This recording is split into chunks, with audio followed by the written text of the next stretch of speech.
Yitro, magnifique paracha, puisque c'est la paracha des 10 commandements, d'Asara Divrot, du don de la Torah. Et tout le monde se pose la question, comment se fait-il que la Torah est donnée précisément dans la paracha qui porte le nom d'Yitro, donc d'un guerre, d'un converti, qui à l'origine n'était pas juif. Et plus que ça, Rashi nous dit qu'un des noms de Yitro, une des significations du nom de Yitro, c'est Yeter, en plus, comme si on avait rajouté une paracha pour Yitro, comme si, même en français, Yitro était de trop, le nom d'excédent, d'excès, et que on met précisément dans cette paracha qui a l'air greffée sur la Torah originelle, le don de la Torah. Bon, ça, forcément, vient nous enseigner quelque chose. La première chose que ça vient nous enseigner, c'est que la Torah a vocation universelle. La Torah, bien entendu, n'est pas que la culture du peuple juif, elle n'est pas une culture, elle est le sens du monde, elle est la pierre angulaire du monde, elle donne sens au monde entier. C'est pour ça que la Torah a été traduite en 70 langues, simultanément, pour bien nous signifier que le Ben Torah, celui qui étudie la Torah, le juif qui porte la Torah, se doit de déchiffrer la figure divine qui est en toute chose. Quelqu'un qui étudie la Torah doit être capable de donner le sens de la vie à un Esquimau. Quelqu'un qui étudie la Torah doit donner le sens de la vie de toute l'histoire universelle. La Torah est le sens de l'être, elle n'est pas une religion. Elle est la pierre angulaire sur laquelle a été construit l'univers et l'être tout entier. C'est le premier enseignement. Le deuxième enseignement, c'est que le don de la Torah s'inscrit aussi dans la capacité justement d'intégrer l'être, le rationnel, dans la spiritualité thoraïque. Je m'explique. Tout le monde connaît l'épisode où Moshe Rabbeinu, qui est dans notre paracha, où Moshe Rabbeinu s'épuise à enseigner la Torah, à donner la loi à tous les Juifs. Et quand il trouve ça, il dit, c'est pas possible, c'est pas une façon de faire, tu vas t'épuiser, tu peux pas être le seul à donner la loi. Construis le Sanhedrin, ça veut dire le grand Beddin. D'ailleurs, le Sanhedrin, c'est un nom grec, c'est une étymologie grecque, c'est pas un hasard. C'est-à-dire que Moshe Rabbeinu a reçu la Torah de Dieu. Quand on reçoit la Torah de Dieu, il n'y a aucune différence entre les grandes questions et les petites questions.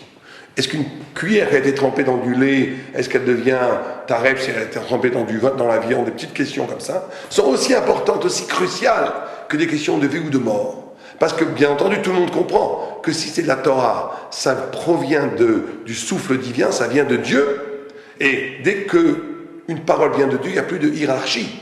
Tout est égal, tout est kadosh, tout est saint, tout est infiniment saint. Viens, Yitro, il dit, il va falloir hiérarchiser tout ça. Fais des beddines pour les questions très importantes, des beddines plus petits, pour des questions moins importantes, des tout petits beddines pour des questions quotidiennes. Mais ça ne pouvait pas venir de Moshe, ça doit venir de Yitro, ça doit venir de l'extérieur, ça doit venir du trop, du Yeter. Et on nous signifie que cette intégration entre l'infini de la Kedusha et la finitude de la matière, de l'être et du rationnel, c'est l'essence même du don de la Torah. Le don de la Torah, c'est comment l'infini s'inscrit dans le fini. C'est pour ça qu'il fallait que les 10 commandements soient donnés dans une paracha qui porte le nom d'un converti, qui apporte avec lui toute la figure du réel et de la hiérarchisation du réel. Ça, c'est l'introduction. Maintenant, on va essayer de comprendre qu'est-ce qui s'est passé fondamentalement dans le don de la Torah. Vous savez que les parachiotes, ce n'est pas des histoires. On ne nous raconte pas des histoires, il faut vivre la paracha. C'est pour ça que quand on écoute la Torah, ce n'est pas un limud Torah. Vous savez que quand on écoute la Torah, la Kriyat Torah à la Beth Knesset, on ne fait pas de limud Torah, on fait Kabbalat Torah, on reçoit la Torah. Donc on va recevoir, pendant cette sidra qu'on va lire à la Beth Knesset ce Shabbat, on va recevoir la Torah. Qu'est-ce qui s'est passé dans le reçu de la Torah? Alors on va partir d'une question du Zohar. Le Zohar s'interroge et dit, qu'est-ce qui s'est passé de spécifique au don de la Torah? Quand l'ouverture de la mer Rouge a été opérée, on nous dit que même la Chifra, donc même la servante, même le plus petit élément spirituel du peuple juif, a découvert une vision divine que même Échesquiel, le plus grand des prophètes, n'avait pas vue. Donc, qu'est-ce qui s'est passé de spécial, de plus, dans le don de la Torah, puisqu'à première vue, tout a été déjà dit, tout a été déjà dévoilé à Kriyat Yam Souf au moment de la sortie de la traversée de la mer Rouge. Et le Zohar répond, Pascha Zahama. Ce qui s'est passé de spécifique dans le don de la Torah, c'est que la mort a été abolie. Zahama, vous savez, c'est ce que le serpent, avec Ève et Adam, quand on a fait la faute du fruit, du Pri Etzadat, du fruit de la connaissance, le serpent a introduit, le mal a introduit dans nous le Zahama, qui est l'impureté, qui génère la mort. La Torah a réparé la faute de Adam Arishon, et donc, elle nous a rendus immortels. Bon, c'est ce que répond le Zohar. Mais on ne comprend pas. Si on a bien compris la question du Zohar, c'est qu'il s'est passé le même événement de révélation, le même événement de vérité s'est passé à Kriyat Yam Souf. De même envergure, la révélation était de même envergure qu'au mont Sinaï. Donc, pourquoi est-ce que là, Pascha Zahama, et là-bas non? Pourquoi est-ce que la mort a été abolie d'Afka sur le mont Sinaï? Alors là, on va comprendre une chose essentielle. Comment accepter la Torah? C'est que, on va partir d'une question qui est posée dans la Gemara, où la Gemara pose une question qui a l'air comme ça insignifiante, qui est en vérité très profonde. Il dit, comment se fait-il qu'un malentendant ne génère pas d'un enfant malentendant? Pourquoi un aveugle ne fait pas des aveugles, etc. Et la Gemara répond, mais Balbel Zera. La Gemara dit qu'au cœur de la vie, à l'origine de la vie, il n'y a pas de différence entre le voir et l'écoute. Tout est un. La vie a une seule origine. Au point que même aujourd'hui, tous les médecins vous disent, ceux qui s'occupent des tissus embryonnaires, des premiers tissus, des premières cellules qui créent les souches cellulaires pour créer l'embryon, elles sont toutes les mêmes. Les premières cellules qui vont faire de la cornée, de la peau, des yeux, de l'estomac, des dents, c'est la même cellule à l'origine. Après, elles se divisent. À l'origine de la vie, il n'y a pas de division. Il y a l'unité de la vie. Or, le deuxième événement fondamental qui s'est passé dans la Torah, au moment de la don de la Torah, c'est ce qui est écrit dans le texte.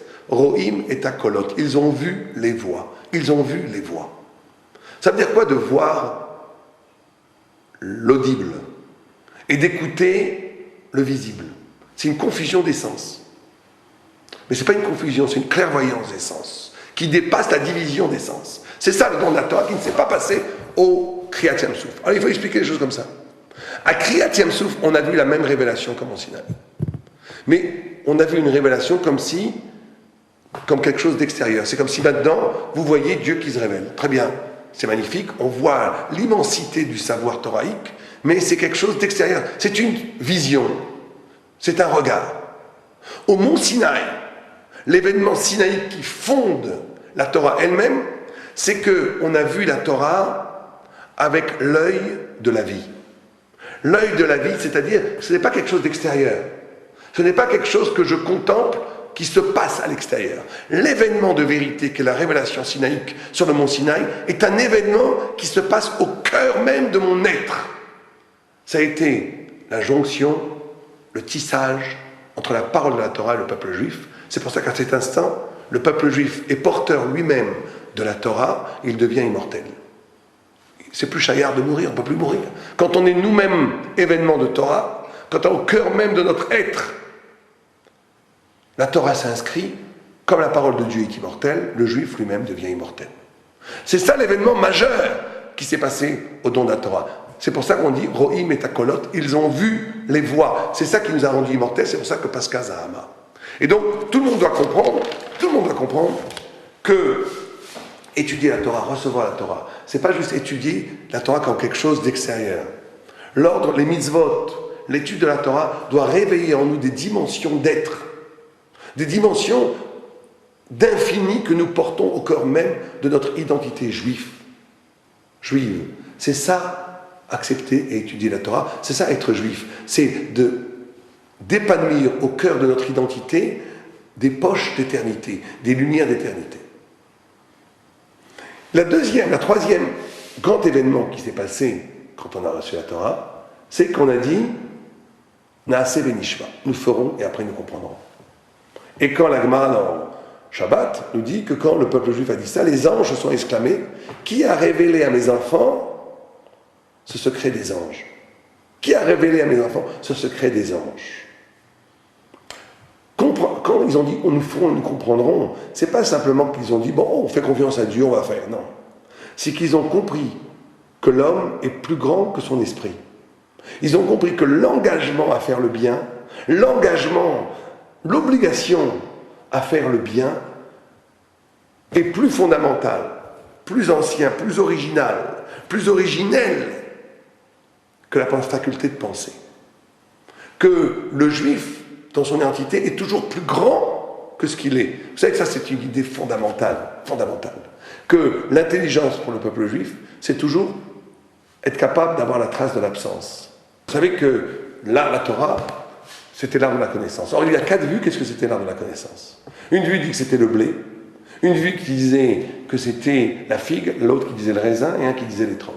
Or, ces 4 vues s'articulent autour de la même notion d'absence. Je vais essayer d'expliquer ce que c'est. Celui qui dit que c'est le raisin, par exemple, il dit que le sens de la connaissance, c'est le secret. Ce qui ne se voit pas immédiatement, ce qui est caché, c'est le sod. Celui qui dit que c'est la figue, justement la figue, c'est avec le quoi? Avec lequel la feuille de figue, Adam et Ève se sont cachés après la faute. C'est-à-dire que l'essence de la connaissance, c'est que quand je dévoile quelque chose, eh ben je comprends que cette connaissance elle-même est un aveuglement, est un voile pour quelque chose de plus fondamental, de plus profond. On dit que le sage, il découvre une ama et il recouvre 2 amotes. Le sage, en découvrant, voile. Celui qui dit que c'est le blé, puisqu'on dit que celui qui goûte du blé dit papa, il découvre l'autre, le goût éveille en moi. C'est ça l'intelligence. L'intelligence, c'est la capacité d'introduire au cœur de mon être l'altérité, l'autre. Et je découvre à cet instant-là qu'il y a une origine, que cet autre, la racine de cet autre, c'est une origine cachée.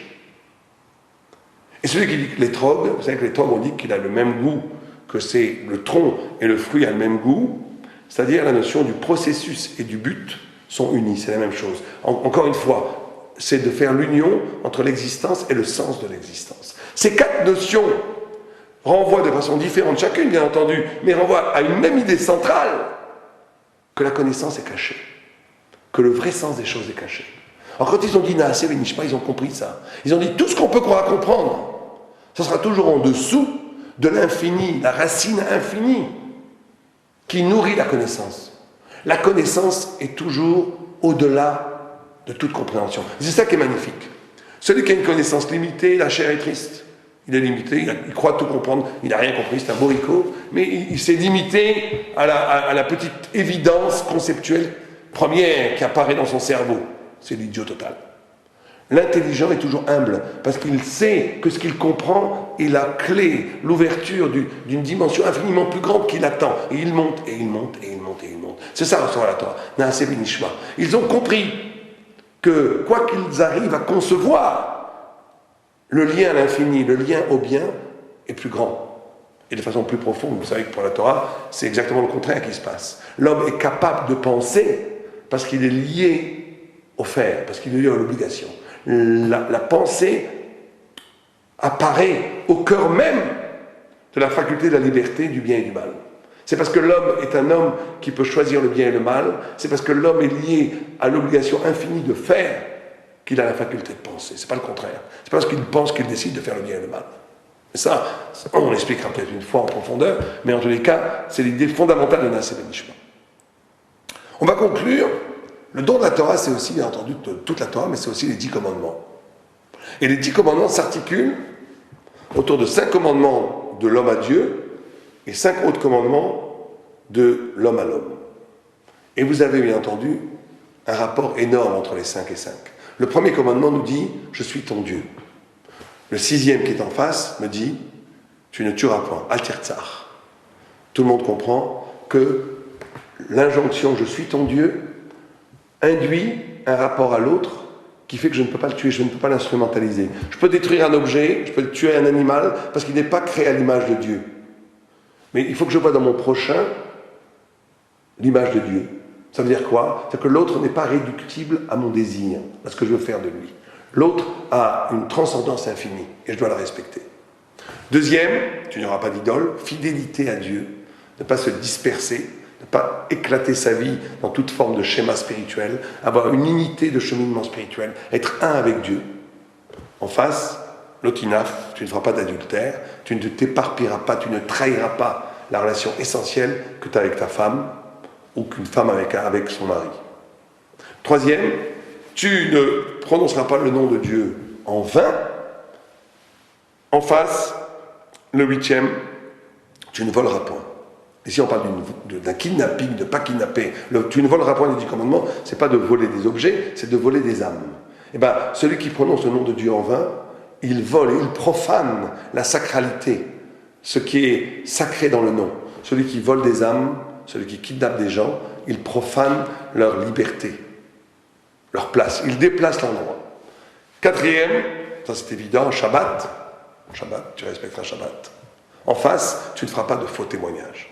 Vivre le Shabbat, véritablement, c'est témoigner existentiellement que Dieu a créé le monde. Et chaque fois que je mens, je profane le Shabbat. Parce que la vérité du Shabbat, c'est comment dans le rythme du temps lui-même s'inscrit le signe de la vérité originelle. Le monde a été créé. Le monde qui a l'air comme ça peut, en lui-même, finir à une origine infinie. Quand je mens, je trahis ça. Cinquième, tu respecteras tes parents, ton père et ta mère. En face, on nous dit tu ne convoiteras pas. Quel rapport entre convoiter et respecter ses parents?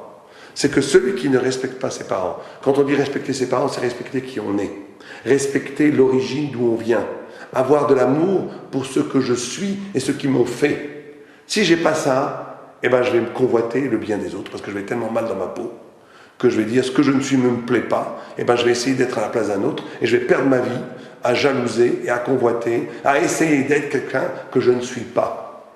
Ce n'est que celui qui respecte ses parents, c'est-à-dire qui se respecte lui-même et qui a l'amour de ce qui est son identité la plus profonde, qui ne convoite pas, qui n'a pas besoin de convoiter, il est bien matériellement avec ce qu'il a, ce qui lui permet d'avoir la soif et le désir infini pour toutes les choses spirituelles. Aleva Ereinu, Shabbat Shalom.